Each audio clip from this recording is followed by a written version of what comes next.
I was listening to my last uh, monologue, or dialogue. I don't know. Maybe it is dialogue. I guess it's. I guess it's dialogue of sorts. My last talk. I was listening to it, and I had this growing dark uneasiness about it when I was listening to it, because I was listening to it in code. I was listening to the encrypted messages in it, and it's sending me, uh, at least I know it's partial, it's not all of it, but it's always given me the chance to choose how I take it, um, instead of just speaking things bluntly and uh, brutally, which would not give me a chance to interpret things however I want. And I noticed that there's an inherent, and I've figured this out several times in my life, but this time it just seemed really poignant. It really needed to be something that God said. Is you can accept the world the way that it is, and then try to live with it according to the terms and conditions that it has, the rules and the laws that govern it, and simply accept those laws. Or you can reject it and claim that it's unfair, that there's something about the world that is unfair. And I, I really do, man. I really feel like it is unfair a lot of the time, especially in that last talk.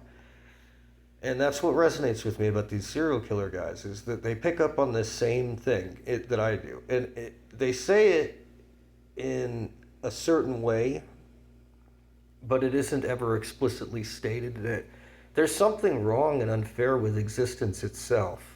Because who made it so that God could be God and I can't? Why didn't I get that opportunity? And why are there so many people that get thrown away like they're worthless? Why is there so much suffering? And why is it that we didn't ever really get any of these choices? I didn't choose to get born. I didn't choose for the world to be the way that it is. I can't change the laws. I just have to simply allow them to be imposed upon me and accept them the way that they are. But there is something that's philosophically really, it's not that it's inherently or necessarily unfair. It's that it's or unjust, although it does feel unjust, a lot of it. Like, why does God have to suffer if God is perfect?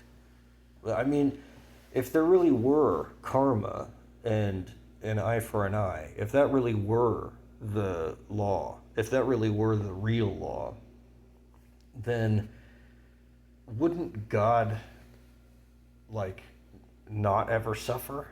Or at least shouldn't ever suffer because he's perfect? And so then why should a perfect being have to suffer for the sins of imperfect beings? If karma was really real, then God should never suffer because God never did anything wrong. And that just brings up all kinds of really weird dilemmas that I, again, get that dark, uneasy feeling about. And I think that this is kind of what Jesus was getting at from the opposite angle, is you really do have to accept that the world is independent from yourself and just accept the world the way that it is, and don't, and you have to give unto Caesar what is Caesar's and give unto God what is God's. And it's so simple, but it is so difficult for me. I swear, it is so difficult for me to try to give to God what is God's and give to Caesar what is Caesar's. I want to give to Caesar what is God's, and I want to give to God what is Caesar's. And it makes me feel better just to admit that, just to confess it, because it's the truth. I really do, deeply. And God, I really worry about my soul. Because I keep having this inability to accept the way that the world actually is. I don't like this code. I don't like that I didn't learn it. I don't like the fact that I've wasted 37 years of my life.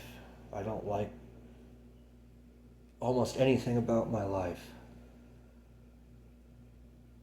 right now. And I guess that's really why I do these things. It's because I don't like anything in my life, and it's like a self-perpetuating thing. The moment that I accept that things are the way that they are, and then just try to work with that, then I succeed.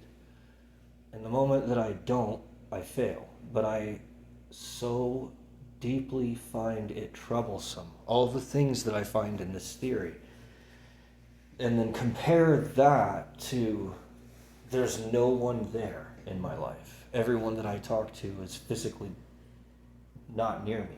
I talk to people that are in Florida or in Colorado Springs or Grand Junction, but nobody is here with me in Denver. Nobody is going to visit this apartment. No one is going to sit in my room and listen to me say these things.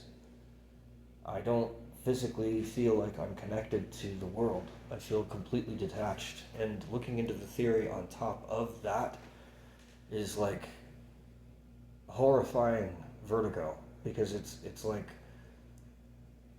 I'm staring at the world by having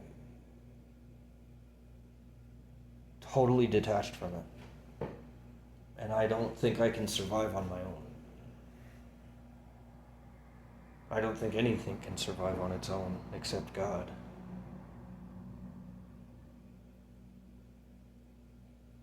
And I just have to accept that every single belief system is wrong in some way. My own belief system is just as valid and just as invalid, or at least unjustifiable, as the Christian view. My own dogma is no less crazy than the dreams, fever dreams of any other schizophrenic seer or visionary or whatever. It's all error anyway. It's never going to completely be exactly right.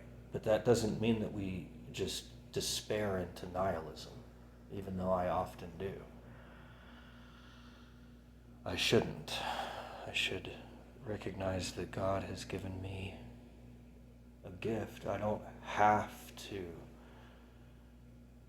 change anything. It doesn't need to be changed.